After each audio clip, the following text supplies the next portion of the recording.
Line of Judah society into the ministry, the gospel of His Majesty. This is Rastafari Sabbathical. The ministry of the gospel of the King of Kings. The fellow Rastafari brethren, Wyndham Yadin. So, one of his recent lectures, one of his recent vids he put out last night on YouTube. Order of the Sabbath.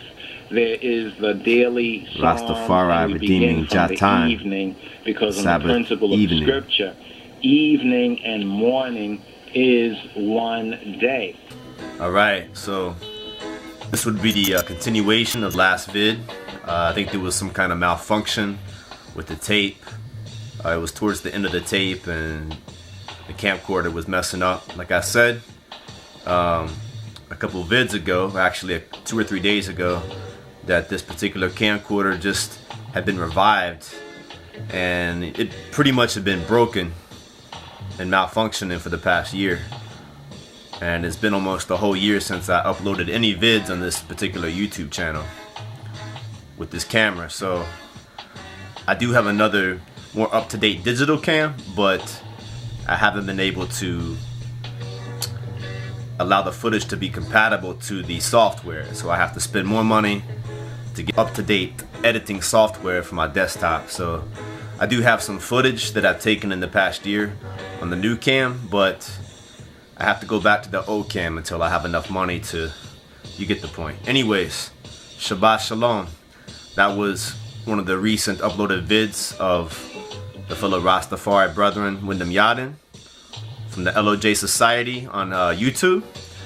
One of the recent vids he uploaded last night on his channel, Rastafari Sabbatical. So once again, excuse me, I encourage everyone to check out Rastafari Sabbatical on YouTube. Anyways, getting back to what I was saying, not so much about the Sabbath or the Shabbat Eve, but in the last vid I was talking about the Rastafari Movement and its origin and the influence and the major impact that we all know Bahana Selassie, Bob Marley had on the entire world. There's no doubt about that. But after the so-called death or betrayal of His Imperial Majesty, I Rastafari know Jah live, so His Imperial Majesty is still alive and well in the holy mountains of Ethiopia, if not the celestial Zion. But we know that His Imperial Majesty, back in 1974, 1975, betrayed by the careless Ethiopians and his own people, his own so-called people, along with the influence of these demonic powers that be and the creeping coup that came in and invaded Ethiopia. But just like the story of Jesus Christ, Yeshua HaMashiach, as we know, the true Christ in the first advent, betrayed by His own people, right there in Israel. That basic gospel message to all people. But we'll get into that in more detail in more bits to come. So anyways, after His Imperial Majesty, Haile Selassie I, King of Kings, and then years go by to 1981, the death of Bahana Selassie, the great Rastafari prophet himself, that musical prophet that not just impacted the Rastafari movement, but all people of all cultures, all religions, all philosophies, for all generations, in that one love music that put reggae music on the map on a mainstream level.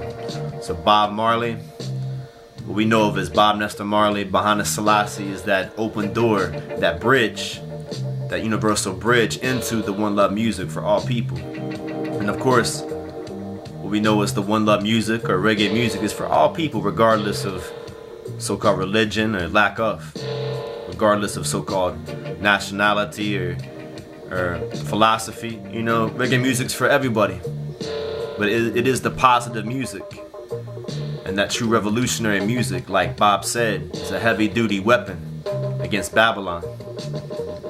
You know, so I must stay true to the source of the one love music.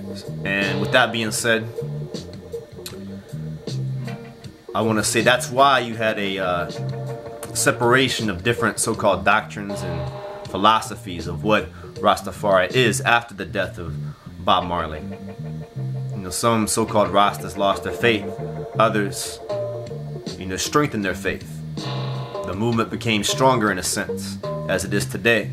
So we're still in that gradual process of evolution in the whole Rastafari movement here in the 21st century. It hasn't even been a full 100 years since His Imperial Majesty was crowned King of Kings, the conquering land of the tribe of Judah in Ethiopia, Karamawe Haile Selassie I.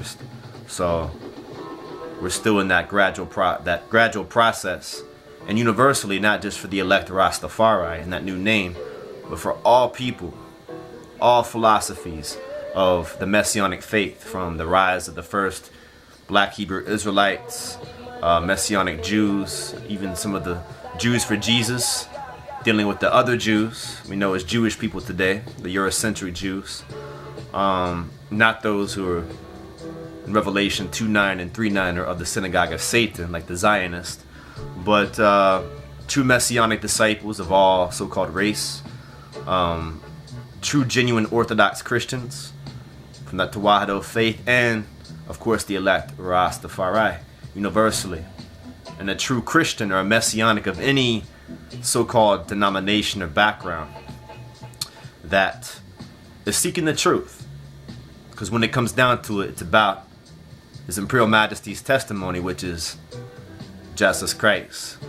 And the true testimony of Yeshua HaMashiach, or Jesus Christ, is to love and keep Yahweh's commandments, to hold that true testimony of Jesus Christos. And Jesus, or Yeshua, is the way to the Abba, to the Father, in that new covenant. So we're going to break that down in recent vids to come. I'm going to say God bless, Shabbat Shalom, Samba Salam, Rastafari.